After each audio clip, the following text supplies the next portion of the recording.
சில பேர் இந்த யூடியூப்குள்ளாரே ஃபேஸ்புக்லேயே அனைவருமே வாழ வேண்டும், அனைவருமே உயிர்கள்னு சொல்லி ஸ்டேட்டஸ் போடும் போதெல்லாம் எனக்கு கோவமாக வரும். ஏன் தெரியுமா?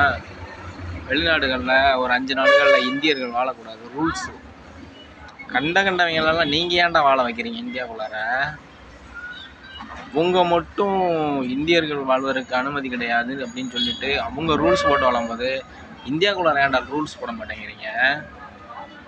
அப்போ நீங்கள்லாம் எங்கேருந்து வந்தவங்க? நீங்கள்லாம் தமிழர்களா, இந்தியர்களா? அதை பற்றி கேள்வி கேட்க மாட்டேங்கிறீங்க, பேச மாட்டேங்கிறீங்க. அப்போ நீங்கள்லாம் இந்தியர்களா என்னென்னு சந்தேகமாக இருக்குது. இந்திய நாட்டை சேர்ந்தவங்களா, இல்லை வெளிநாடுகள்லேருந்து ஊடுருவுனீங்களா? இதுக்காக தான் சிஏஏ சட்டத்திட்டங்களை கடுமையாக்கி அதன் கீழே நடவடிக்கை எடுக்க போனாங்க. நீங்கள்லாம் தூண்டி விட்டுக்கிட்டு, மக்களை எல்லாம் தூண்டி விட்டுக்கிட்டு ஒரு தவறான புரிதலை ஏற்படுத்திக்கிட்டு அரசாங்கத்துக்கு எதிராக செயல்பட வேண்டியது. முதல்ல உங்கள் எல்லாரையும் வெளியேற்றணும், இந்தியாவை விட்டு வெளியேற்றணும். இல்லைன்னா நாங்கள் இந்தியாவை விட்டு வெளிநாடுகளுக்கு போயிடணும்.